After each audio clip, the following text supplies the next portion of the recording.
ہم اعتکاف پہ بات کر رہے تھے اپنے علماء کرام سے. بہت سے ایسے چھوٹے چھوٹے سوال ہیں جن پہ کہ اختلافی نوٹ بھی ہو سکتا ہے, پتہ نہیں اس پہ کیا رائے ہو, لیکن اگر آپ اجازت دیں تو میں چھوٹی چھوٹی باتیں آپ سے پوچھ لوں. یہ فرمائیے کہ کیا اعتکاف جو ہے وہ مسجد کے بغیر ہو سکتا ہے کہیں؟ مرد کے لیے تو اوبلیگیٹری ہے کہ اس نے مسجد میں ہی اعتکاف کرنا ہے, اور قرآن پاک میں سورۃ البقرہ میں اللہ تعالیٰ نے جب اعتکاف کا ذکر فرمایا تو اس میں مسجد کا ہی ذکر ہے. البتہ عورتوں کے حوالے سے دو رائے موجود ہیں. عورتیں گھر میں بھی اعتکاف کر سکتی ہیں, لیکن جو مردوں کے اعتکاف کا معاملہ ہے وہ مسجد تک ہی محدود ہے. عورتوں کے گھر پہ اعتکاف کرنے پہ کوئی روایت, کوئی مثال ملتی ہے؟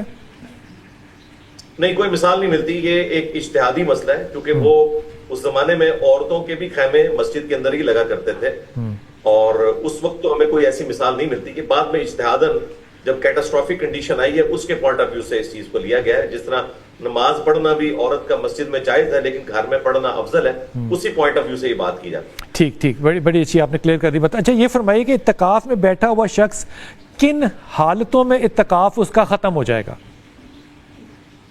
اعتکاف اس صورت میں اس کا ختم ہوگا جب وہ بلا ضرورت مسجد سے باہر نکل جائے گا. اور مسجد سے مراد ہے فنائے مسجد سمیت, یعنی مسجد کی جو باہر والی باؤنڈری ہے جس میں پارکنگ ایریا اور وہ ساری چیزیں شامل ہیں, وہ بھی مسجد کے اندر ہی آتی ہے. فنائے مسجد اسے کہتے ہیں. اس میں جانے سے اس کا اعتکاف نہیں ٹوٹے گا, نہ وضو خانے پہ جانے سے, نہ غسل کرنے کے لیے جانے سے, اور ضرورت کے لیے وہ رفع حاجت کے لیے اپنے گھر بھی جا سکتا ہے, کھانا کھانے کے لیے بھی جا سکتا ہے, لیکن اس سے زیادہ کوئی کام کرنے کے لیے وہ نہیں جا سکتا. اگر وہ مسجد سے بلا ضرورت نکلے تو اعتکاف اس کا ٹوٹے گا. یا اس طریقے سے اگر میاں بیوی کا کوئی ایسا معاملہ ہے ازدواجی تعلق والا وہ ہو جائے تو یہ وہ چیزیں جو اعتکاف کو توڑ دیں. اگر ایک شخص جو جس مسجد میں بیٹھے اعتکاف کر رہا ہے, اگر وہاں پہ جمعہ نہیں ہوتا تو کیا وہ جمعہ پڑھنے دوسری مسجد میں جا سکتا ہے؟ جا سکتا نہیں, جانا چاہیے اسے لازمی, کیونکہ جمعے کی نماز تو فرض ہے نا جی. تو وہ جامع مسجد میں جائے گا اور جمعے کی نماز پڑھ کے فوراً واپس آ جائے گا. اچھا یہ فرمائیے کہ کیا مساجد کے اندر جنازے ہو سکتے ہیں یا نہیں؟ مسجد کے اندر حدود مسجد میں جنازہ ہو سکتا ہے. صحیح مسلم میں حدیث ہے, جب سعد ابن ابی وقاص رضی اللہ تعالیٰ عنہ فوت ہوئے, یہ آخری بدری صحابی ہیں جو حضرت معاویہ رضی اللہ تعالیٰ عنہ کے دور ملوکیت میں فوت ہوئے تھے 56 ہجری میں. تو صحیح مسلم میں آتا ہے جب وہ فوت ہوئے تو سیدہ عائشہ سلام اللہ علیہا نے کہا کہ ان کا جنازہ لا کے مسجد میں رکھو, میں نے جنازہ پڑھنا ہے. ظاہر ہے وہ حجرہ اس وقت ایڈجسنٹ تھا, تو کچھ صحابہ کرام ریلیکٹڈ تھے. تو سیدہ عائشہ نے کہا کہ نبی اسلام نے تو انصار مدینہ کے جنازے مسجد میں پڑھے ہیں, تم کیوں اس میں تردد کا شکار ہو؟ اس سے لگتا ہے کہ اس زمانے میں بھی دو رائے قائم ہو گئی تھی, لیکن سیدہ عائشہ سلام اللہ علیہا کی رائے مضبوط ہے کہ مسجد میں نماز جنازہ ہو سکتا ہے. آج تک ماشاءاللہ حرم مکہ اور حرم مدینہ میں ہر نماز کے ساتھ جو مضافات میں فوت ہونے والے لوگ ہیں ان کے جنازے ہوتے ہیں. بالکل درست ہے. اس کا مطلب اعتکاف پہ بیٹھے ہوئے لوگ جو ہیں وہ نماز جنازہ میں شریک ہو سکتے ہیں؟ نماز جنازہ ویسے فرض کفایہ ہے, اس کے لیے اعتکاف سے نکلنے کی ضرورت نہیں ہے. لیکن اگر کوئی بہت زیادہ کیٹاسٹرافک کنڈیشن ہے اس حوالے سے کہ کوئی بہت قریبی رشتہ دار ہے, تو اس میں اگر کوئی نکلتا ہے اور جنازہ پڑھ کے واپس آ جاتا ہے تو یہ اجتہادی مسئلہ ہے. ہم قطعاً یہ نہیں کہیں گے اس کا اعتکاف ٹوٹ گیا, کیونکہ قریبی رشتہ دار کے معاملے میں معاملہ الگ ہو جائے گا. بہرحال اگر کوئی دور دراز کا رشتہ دار ہے یا کوئی واقف کار ہے, محلے دار ہے, اس کے لیے نکلنے کی ضرورت نہیں ہے.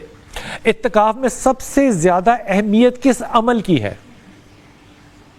اعتکاف کی جو بنیادی جو ضرورت ہے وہ شب قدر کو تلاش کرنا ہے, جو بخاری مسلم میں ہے. نبی الاسلام نے پہلے سال 30 دن کا اعتکاف کیا تھا. پہلے 10 دن کے بعد حجرہ شریف سے چہرے اقدس باہر نکالا اور فرمایا میں نے شب قدر نہیں پائی, اور پھر 20 دن کے بعد نکالا اور پھر فرمایا مجھے اللہ تعالیٰ نے وحی کے ذریعے بتایا کہ یہ آخری عشرے کی طاق راتوں میں ہے, تم اس میں اس کو تلاش کرو.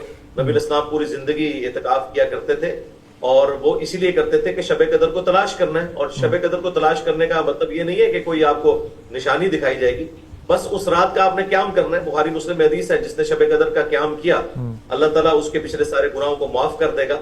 اور اس کا آسان طریقہ یہ ہے, صحیح مسلم میں سیدنا عثمان کی حدیث موجود ہے کہ نبی اسلام نے فرمایا جس نے عشاء کی نماز جماعت سے پڑھی گویا اس نے آدھی رات کا قیام کیا, جس نے فجر کی نماز بھی جماعت سے پڑھ لی گویا اس نے پوری رات کا قیام کیا. عشاء اور فجر کی کوئی رکعت فوت نہ ہو تو آپ کو پوری رات کے قیام کا ثواب بھی مل جائے گا. بہترین. یہ فرمائیے کہ اعتکاف میں جو ایک بیٹھا ہوا شخص ہے, اگر وہ اپنی ضرورت کے تحت فون پہ بات کر لیتا ہے یا میسیجنگ کرتا ہے تو کیا یہ مناسب ہوگا؟ بالکل مناسب ہے, کوئی حرج نہیں اس میں, وہ کر سکتا ہے. بل مسجد میں بیٹھ کے وہ کاروباری معاملات نہ کرنا شروع کر دے, ضرورتاً وہ اپنی بیوی سے بھی بات کر سکتا ہے. صحیح بخاری مسلم میں آتا ہے نبی الاسلام کی بیویاں تو اعتکاف میں آپ کو ملنے کے لیے مسجد میں خود آتی تھیں. آج اگر آپ اعتکاف بیٹھے ہوں اور آپ کی زوجہ وہاں پہنچ جائے تو یہ تو سارے لوگ پریشان ہو جائیں گے.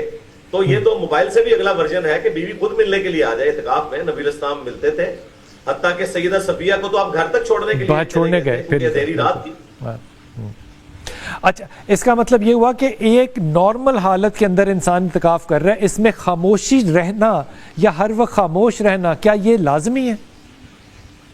یہ تو بدعت ہے جی, جو یہ انہوں نے خاموشی والی امپلیمنٹیشن لگائی ہوئی ہے, اور اپنے وہ چہرے لپیٹے ہوئے ہوتے ہیں اور یہ کہتے ہیں کہ جن کپڑوں میں آپ بیٹھے ہیں اسی میں آپ نے اٹھنا ہے. بھائی وہ آپ نے گندے تو نہیں لینا, آپ روزانہ غسل کرنا چاہتے ہیں کریں, کوئی مسئلہ نہیں ہے, ناخن بھی کاٹ سکتے ہیں, کوئی احرام والی پابندیاں نہیں ہیں. صاف ستھرے بن کے مسجد میں رہیں اور مسجد میں زیادہ وقت کو قرآن حکیم کے ساتھ گزاریں کہ اس کو ترجمے سے پڑھیں.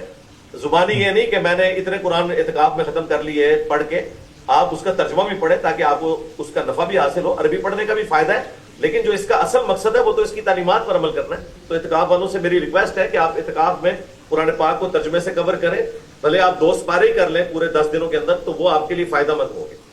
آپ کی بات بالکل بچہ. آج کل کے بہت سے مسائل میں ایک مسئلہ یہ بھی آتا ہے کہ اگر ایک شخص جو ہے, نوجوان جو ہے, وہ مسجد میں بیٹھا ہے, وہ کوئی حدیث پڑھ رہا ہے, کوئی قرآن پڑھ رہا ہے, اس کو اس پہ ہدایت چاہیے, اس کو اس پہ رائے چاہیے, تو وہ کیا اپنے کسی دوست سے, کسی عالم سے فون پہ اس کی تفصیلی بحث مباحثہ کر سکتا ہے؟ بالکل کر سکتا ہے, ویڈیو کانفرنسنگ بھی کر سکتا ہے. یہ اللہ تعالیٰ نے ٹیکنالوجی ہمیں اسی لیے دی ہے کہ ہم استفادہ کریں. اس طرح کرنے سے اعتکاف نہیں ٹوٹتا. یہ پبلک کے اندر پتہ نہیں کس طرح کی چیزیں مشہور ہوگی, اعتکاف ان چیزوں سے نہیں ٹوٹتا. ٹھیک, تو اعتکاف کی نیت کرنی ضروری ہے یا جا کے بیٹھ جانا ہی کافی ہے؟ جی, اعتکاف جو ہے یا کوئی بھی نیک عمل, اس کی نیت تو ضروری ہے. بخاری مسلم میں حدیث ہے, بخاری کی پہلی حدیث یہ ہے, انما الاعمال بالنیات, اعمال کا دار و مدار نیتوں کے اوپر ہے. لیکن نیت دل کے ارادے کا نام ہوتا ہے. یہ خود سے جو نیتیں بنائی ہوئی ہیں, نویت سنت الاعتکاف یا اس قسم کی, یہ تو علماء نے لکھی ہوئی دعائیں ہیں ان کی, اس کی کوئی حقیقت نہیں ہے. بس دل کے ارادے کا نام ہے, آپ کی نیت ہوگی. ہم وضو سے پہلے کیا نیت کرتے ہیں کہ جی نیت کرتا ہوں میں اس وضو کی خاص واسطے مغرب کی نماز کے؟ کوئی نہیں کرتا. اس طرح نماز کی بھی نیت جو ہے وہ دل کے ارادے کا نام ہے. بس اس وقت ذہن میں نیت کا حاضر ہونا ضروری ہے. یہ جو لوگ جس طرح اہل حدیث مکتب کے لوگ کہتے ہیں نیت کوئی ضروری نہیں ہے, تو ساتھ یہ بتایا کریں کہ زبان سے ضروری نہیں ہے لیکن ذہن میں حاضر دل میں نیت کرنا ضروری ہے, تو آپ کی نماز ہی نہیں ہوگی. بالکل ٹھیک ہے. ایک چھوٹی سی بات مجھے بتا دیجیے, میں نے پھر وقفے پہ جانا. کیا اعتکاف میں بیٹھنا مسلمانوں کے لیے خالص تھا یا پہلی امتیں بھی کرتی تھی؟ اس حوالے سے کوئی تفصیل نہیں ملتی تھی. باقی جو احادیث ہے اس سے تو ہمیں یہی لگتا ہے کہ نبی اسلام نے فرمایا کہ میری امت کی رہبانیت جو ہے وہ مسجدوں میں بیٹھنا ہے. میری امت کی رہبانیت جو ہے وہ قتال اور جہاد ہے.